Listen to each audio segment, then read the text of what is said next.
pembunuhan. Perkara tindak pidana korupsi itu tidak bisa dilakukan restoratif justice. Kenapa harus melibatkan semua unsur itu? Agar dapat mengetahui bagaimana profil daripada si pelaku tindak pidana itu sendiri. Agar jaksa penuntut umum tidak salah dalam hal menghentikan penuntutan berdasarkan restoratif justice atau menghentikan suatu perkara. Kalau dia tidak mampu tadi, ya keterbatasan ekonomi tadi bisa terselesaikan, karena kami akan menyampaikan ya kepada pihak PLK atau dinas sosial agar diberikan lapangan kerja. Jadi dia harus minta kembali harga dari barang yang dicuri, itu dengan syarat. Kalau dengan tanpa syarat, dia tidak menuntut syarat apapun, yang penting temu kata damai atau sepakat untuk berdamai.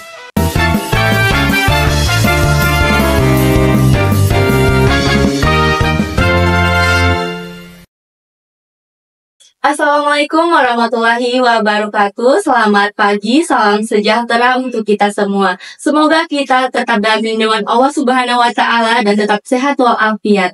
Saya Novi Aziz Septiani selaku host podcast hari ini. Dan di sebelah saya sudah ada Bapak Burhanuddin, Sarjana Hukum selaku Kepala Kejaksaan Negeri Dompu. Selamat pagi Bapak. Selamat pagi. Mohon izin, mungkin Bapak bisa menjelaskan sedikit riwayat pekerjaan Bapak?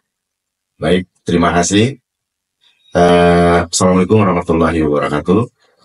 Jadi saya bekerja di Kejaksaan Republik Indonesia. Pertama kali ditugaskan sebagai jaksa pada Kejaksaan Negeri Bima. 2003 kemudian saya dipindah tugaskan ke Kejaksaan Negeri Sumbawa selama 2 tahun. Kemudian saya mendapatkan promosi sebagai kasubsi pada bidang tindak pidana khusus pada Kejaksaan Negeri Cibinong, Bogor. Kemudian selama 3 tahun 10 bulan, saya ditugaskan kembali sebagai Kepala Kejaksaan Intelijen pada Kejaksaan Negeri Lombok Tengah selama 2 tahun. Kemudian saya dipromosi kembali sebagai Kasih Tindak Pidana Khusus pada Kejaksaan Negeri Sumbawa.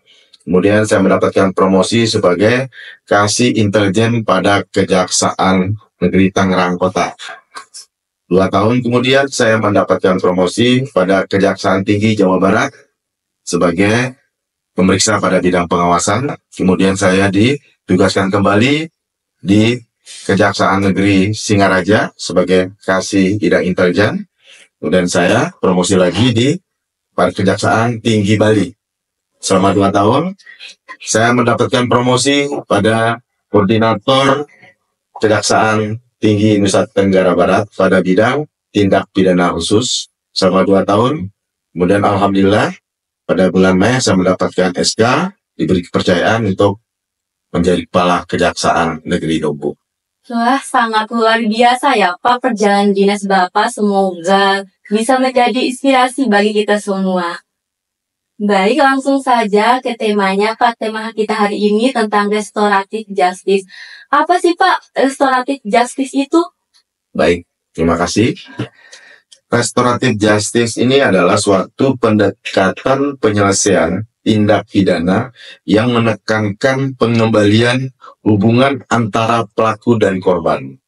Di mana pelaku dan korban kita lakukan proses mediasi ya, agar mereka ini bisa melakukan perdamaian dan rujuk kembali. Mengembali, restoratif justice adalah itu, kembali resto, diinstal, dikembalikan, hubungan kembali masyarakat agar hidup berdamai di tengah masyarakat, seperti itu. Oh, jadi seperti itu ya Pak. Jadi kita semua tahu tentang restoratif justice ini. Nah Pak, apa saja sih asas-asas dalam restoratif justice itu? Baik. Jadi asas-asas dalam restoratif justice ini yaitu pertama, keadilan, yang kedua adalah kepentingan umum, yang ketiga adalah proporsional, yang keempat adalah cepat, sederhana, dan biaya ringan. Seperti itu. Apa aja yang harus diperhatikan Pak? Ya, jadi yang harus diperhatikan adalah pertama, kepentingan korban dan kepentingan hukum lainnya. Kemudian yang kedua, menghindari adanya stigma negatif kepada pelaku itu tindak pidana. Kemudian yang ketiga, untuk menghindarkan adanya aksi balas membalas antara pihak pelaku dan korban. Seperti itu. Mungkin sepertinya Pak sangat sulit untuk menghapus stigma negatif masyarakat terutama pada pelaku. Betul sekali. Jadi stigma yang udah diberikan kepada pelaku adalah stigma napi. Kalau orang biasanya kalau sudah menjalani proses hukum, setelah proses hukum itu ingkrah, maka statusnya dinamakan narapidana. Nah, stigma narapidana yang ditempel atau diberikan kepada seorang suatu tindak pidana, pelaku tindak pidana itu sendiri, dia akan sampai sepanjang hidupnya. Bagaimana ketika seorang pelaku tindak pidana hanya melakukan tindak pidana pencurian, mungkin sandal jepit atau buah-buahan yang nilainya hanya sampai 10.000 atau 50.000, dia harus menjalani proses hukum. Akhirnya dia di stempel dengan status narapidana. Kemanapun nanti stigma napi ini akan dibawa. Kasihan sampai anak cucunya. Dia harus label sebagai narapidana. Seperti itu. Apa aja sih Pak yang harus dipertimbangkan? Jadi yang harus dipertimbangkan sebetulnya di sini adalah subjek dan objeknya. Pengertian daripada objeknya adalah perbuatan pidananya itu sendiri. Kemudian yang kedua, yang melatar belakangi.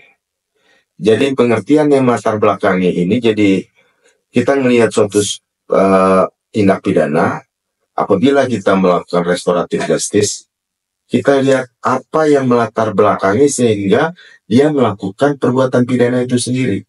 Misalnya contoh, seseorang yang melakukan pencurian handphone misalnya, ternyata dia butuh handphone itu karena anaknya buat belajar melalui media sosial.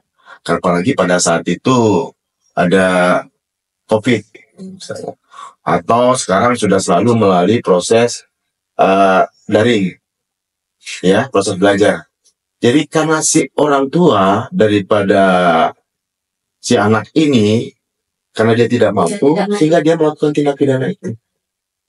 Jadi itu yang kita lihat latar belakang dia melakukan suatu peristiwa pidana itu sendiri. Kadang ada juga seorang anak, pada saat saya bertugas selaku PLT di Kejaksaan Sumbawa Barat, pada saat itu ada suatu peristiwa pidana, ibunya sedang sakit keras, dia juga kena stroke. Si anak ini bingung. Dia harus mencari biaya pengobatan ibunya. Nah, pada saat itu dia tidak berencanakan untuk mengambil barang orang lain. Tapi karena terpaksa atau keadaan situasional, dia harus mencari biaya pengobatan ibunya. Dia mengambil handphone temannya. Setelah mengambil handphone temannya, dia menjual, tergopoh-gopoh, dia beli obat ibunya. Obat pada saat itu hipertensi.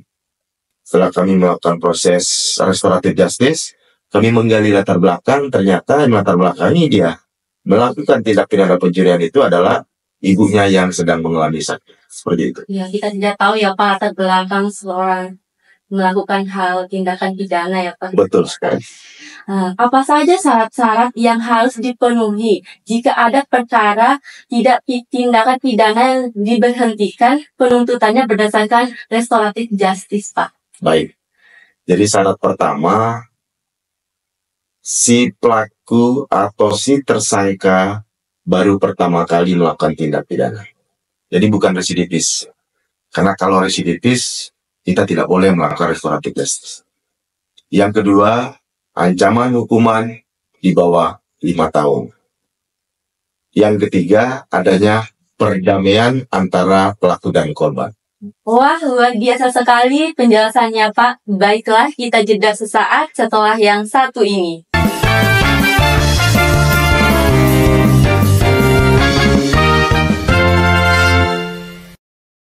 Langsung saja kita ke pertanyaan selanjutnya Pak. Apakah ada syarat-syarat lain? Jadi syarat-syarat lain dalam proses penghentian penuntutan berdasarkan keadilan restoratif justice ini adalah pertama, mengembalikan barang yang diperoleh dari tindak pidana. Kemudian yang kedua, mengganti kerugian daripada korban. Yang ketiga, mengganti biaya yang ditimbulkan dari akibat tindak pidana itu sendiri.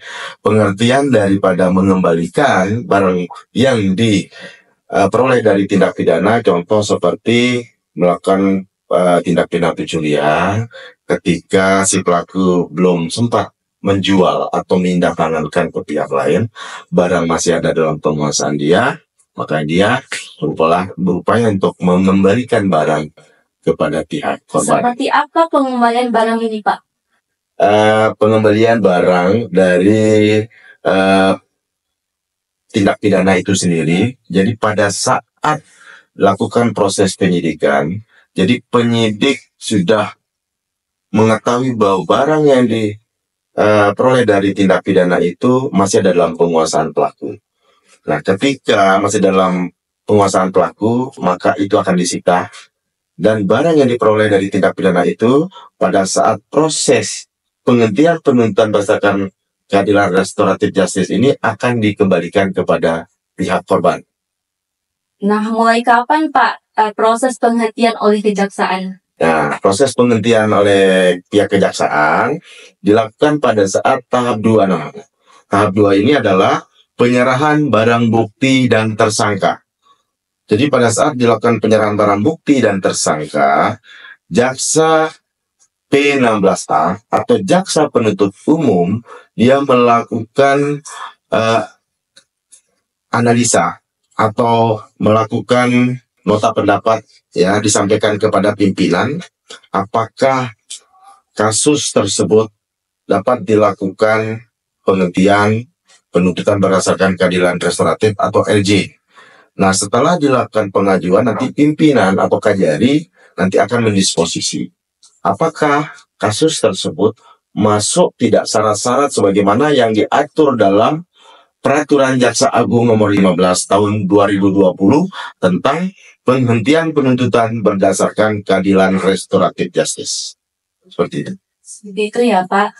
Apakah ada perkara yang dikecualikan dalam melakukan penghentian berdasarkan restoratif justice, Pak? Ya, jadi ada beberapa perkara yang dikecualikan atau tidak diperbolehkan untuk dilakukan penghentian penuntutan berdasarkan keadilan restoratif justice. Pertama, seperti perkara menyangkut keamanan negara, terorisme, perkara narkotika. Ya, kalau perkara narkotika yang bisa dilakukan RJ atau restoratif justice, dia dilakukan proses ada pengecualian, dia direhabilitasi, ya, bukan ditempatkan di penjara, ya, seperti di lapas atau rutan. Kemudian perkara-perkara pembunuhan, perkara tindak pidana korupsi itu tidak bisa dilakukan restoratif justice. Tata cara proses perdamaiannya itu gimana, Pak? Jadi proses perdamaian itu atau namanya proses mediasi, tata caranya pertama, ketika penyidik menyampaikan barang bukti dan tersangka kepada penuntut umum, maka jaksa penuntut umum akan mengundang para pihak. Para pihak di sini adalah pertama pelaku dari suatu tindak pidana, kemudian korban, keluarga dari pelaku, keluarga dari korban, kepala lingkungan, RT, RW, atau camat, atau kepala desa, tokoh masyarakat, tokoh agama. Kenapa harus melibatkan semua unsur itu? Agar dapat mengetahui bagaimana profil daripada si pelaku tindak pidana itu sendiri. Agar jaksa penuntut umum tidak salah dalam hal menghentikan penuntutan berdasarkan restoratif justice atau menghentikan suatu perkara. Karena penghentian suatu perkara yang mana tidak sampai ke tahap persidangan, ini harus dikaji beberapa aspek. Pertama tadi, bahwa si pelaku ini tidak pernah melakukan tindak pidana. Atau dia tidak melakukan perbuatan onar di masyarakat, sering buat keributan. Sehingga kita akan menanyakan kepada tokoh masyarakat, tokoh agama, bagaimana respon terhadap pelaku tindak pidana ini, apakah perilakunya baik apa tidak di lingkungan tempat tinggalnya. Itu para pihak yang akan kami undang pada saat proses mediasi atau proses perdamaian antara pihak pelaku dan korban itu sendiri. Kemudian setelah dilakukan proses mediasi, di mana tim JPU atau jaksa penuntut umum sebagai mediator di sini, dia akan menyampaikan maksud dan tujuan daripada mereka diundang terkait dengan perkara tersebut. Ketika korban bersedia dan mau berdamai, maka nanti dituangkan dalam berita acara perdamaian. Nanti ada beberapa syarat-syarat administrasi lainnya yang harus dipenuhi. Nah, ketika sudah menempuh jalan damai tersebut, maka nanti pimpinan dari mulai tingkat Kasipidum menyampaikan kepada Kajari nanti akan expose internal dengan pihak Kejaksaan Tinggi, apakah perkara tersebut layak apa tidak untuk dilakukan penghentian. Nah, setelah diekspos secara internal dengan pihak Kejaksaan Tinggi, kemudian kita ekspos lagi dengan Kejaksaan Agung dengan Pak Jaksa Agung Muda Tindak Pidana Umum. Seperti itu. Wah, luar biasa sekali penjelasannya, Pak. Baiklah, kita jeda sesaat setelah yang satu ini.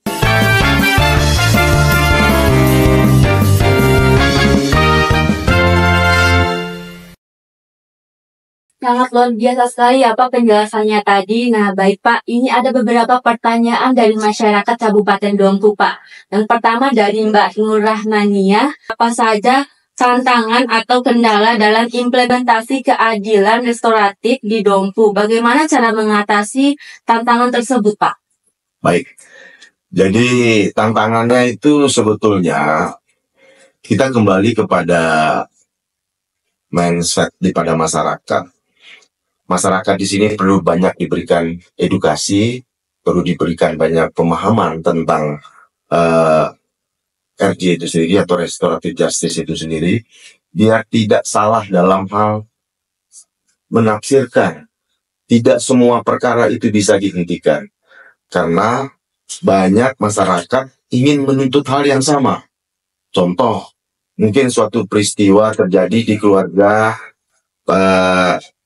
si A, dia berkaca ke proses si B. Kenapa kok si B bisa dihentikan? Si A ini tidak bisa. Kasusnya sama-sama pencurian.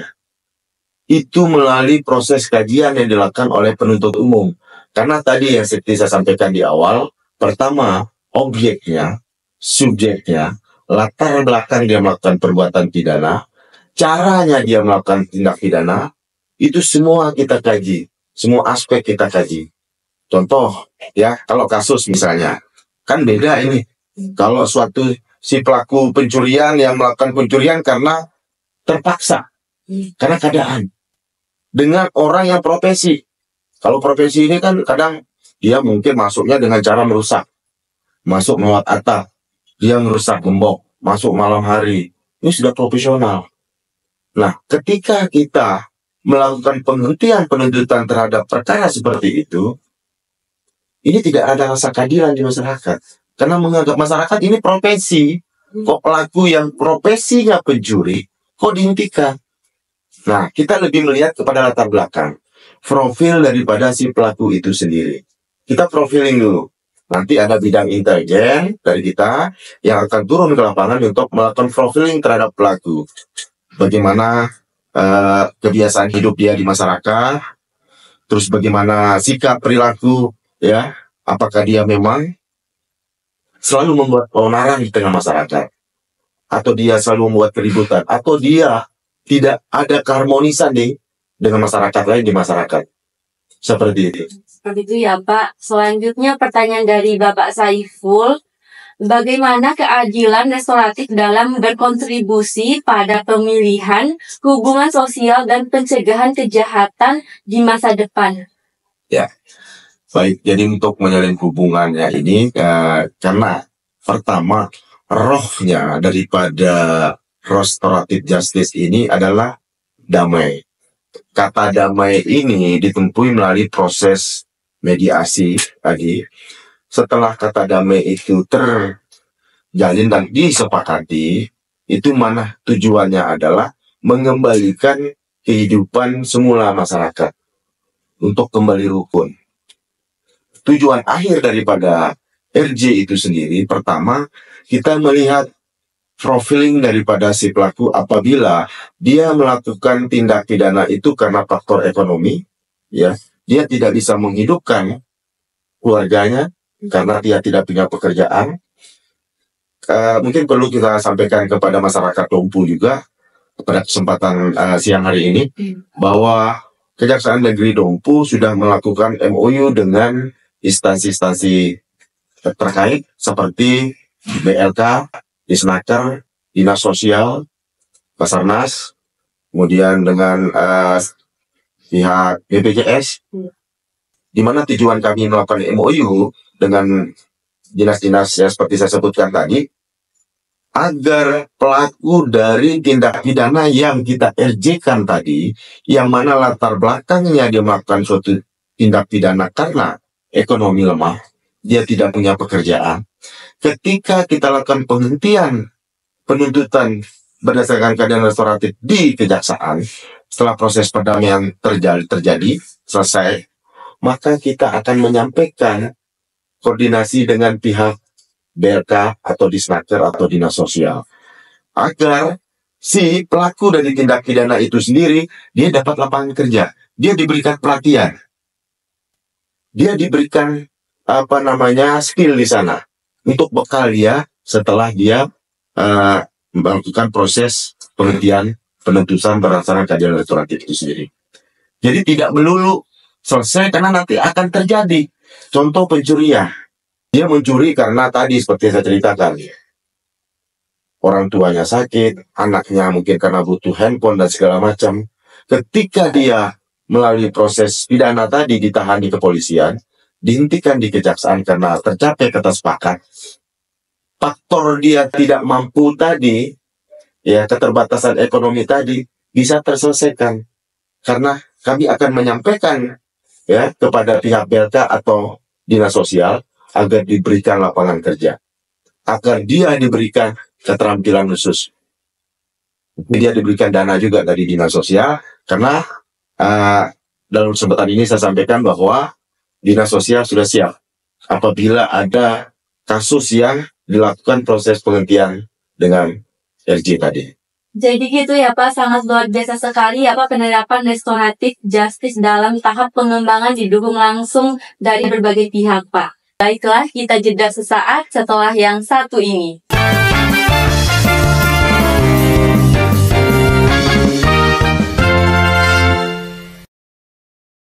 Langsung saja ke pertanyaan selanjutnya dari Mbak Dea. Bagaimana cara masyarakat dapat berpartisipasi atau berkontribusi dalam mendukung implementasi keadilan restoratif justice, Pak?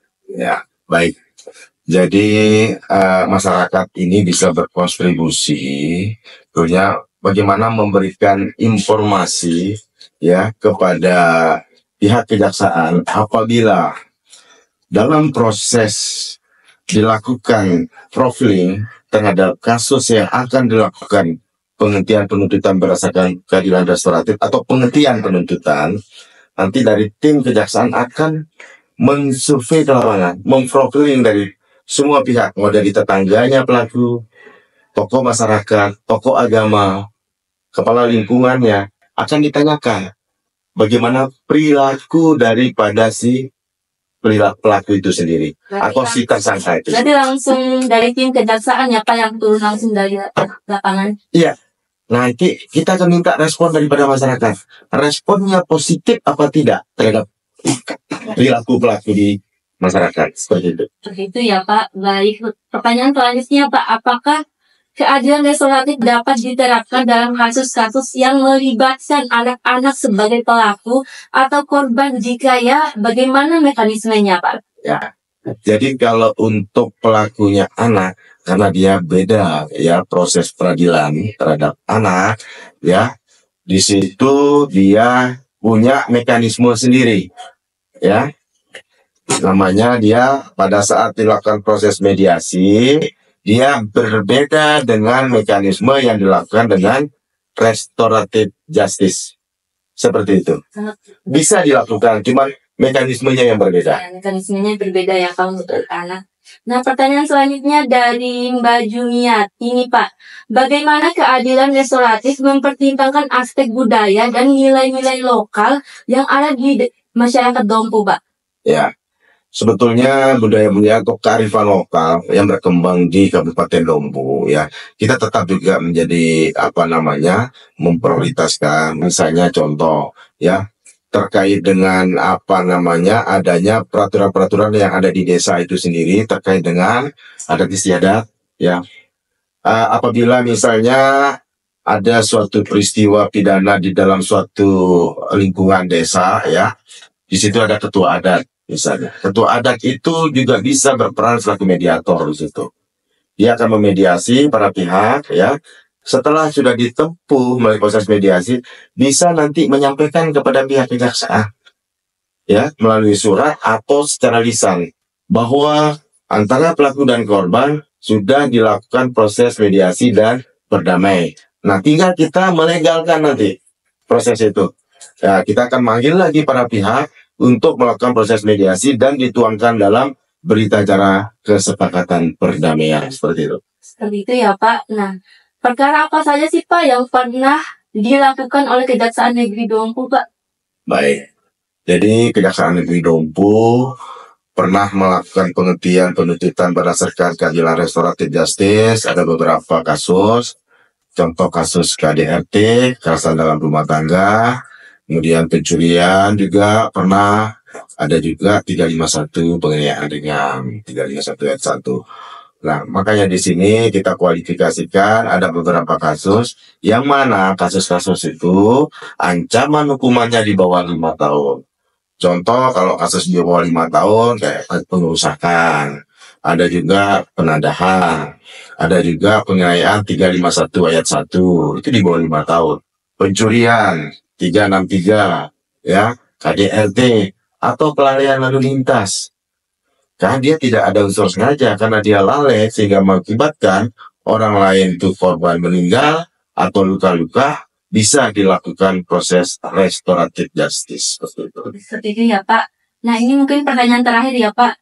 Bagaimana mekanisme apabila ada pihak keluarga pelaku yang ingin mengajukan proses restoratif justice agar bisa ditangani oleh pihak kejaksaan Pak? Baik. Jadi mekanismenya ini sebetulnya kan ini awal mulanya penanganan suatu tindak pidana ini kan diproses di penyidik. Iya Pak.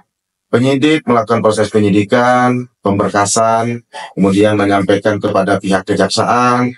Di kejaksaan dilakukan penelitian berkas perkara. Setelah berkas perkara itu dinyatakan lengkap atau yang namanya P21, maka nanti penyidik akan menyerahkan tahap 2 yang namanya antara berkas dan tersangka dan barang buktinya.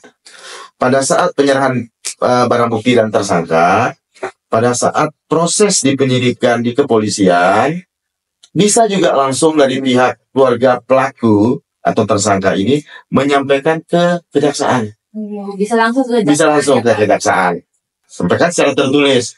Misalnya permohonan perdamaian ya, terkait tindak pidana apa, sebutkan nama pelakunya, nama korbannya.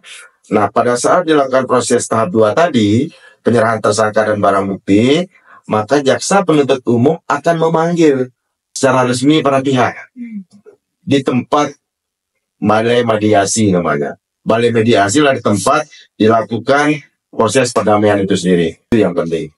Oh iya Pak, tidak terasa sudah di penghujung podcast. Mungkin Bapak ada closing statement Pak? Baik, terima kasih.